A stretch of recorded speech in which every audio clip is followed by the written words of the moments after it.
আমার লাইফ আর 10টা মানুষের মতোই সিম্পল। একটা সোজা চেইনের মধ্যে মানুষের লাইফ যেভাবে আটকায় থাকে না, আমারটাও সেম। ছোটবেলা থেকে ফ্যামিলি বললো ক্লাস 5-এ A+ পাইতে হবে।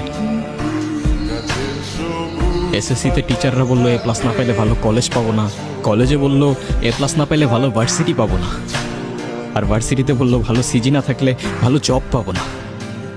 শালার আমি এক একটা করে সবগুলা করলাম, তারপরেও সেই জব থেকে আজকে আমারে বের করে দিল।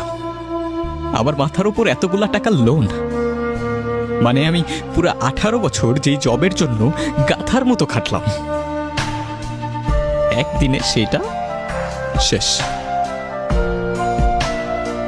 আসলে আমাদের সোসাইটিটাই এমন, সারাটা জীবন আপনাকে পুশ করে যাবে, কিন্তু আপনি কি করতে চান সেটা কখনোই আপনাকে জিজ্ঞেস করবে না।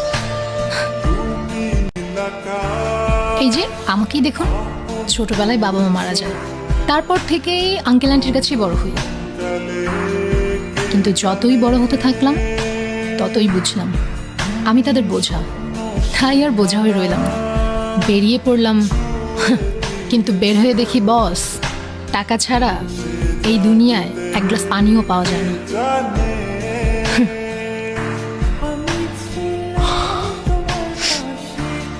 মানুষের লাইফটা আসলে অনেক কমপ্লিকেটেড, উপর থেকে দেখলে বোঝা যায় না কার লাইফে কি চলতেছে।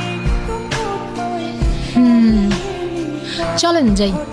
যাই মানে কোথায়?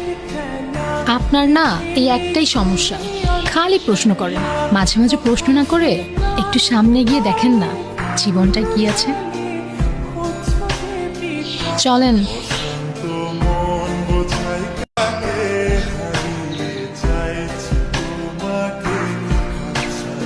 আচ্ছা, আমরা এখন তাহলে কি করব? নেক্সট প্ল্যান কি? জানি না। আচ্ছা, এমন যদি হতো আমরা কোনো গুপ্তধন পেতাম। ধ্যাত, এই যুগে গুপ্তধন পাওয়া যায় নাকি? এগুলা তো ছোটবেলায় গল্পে শুনতাম।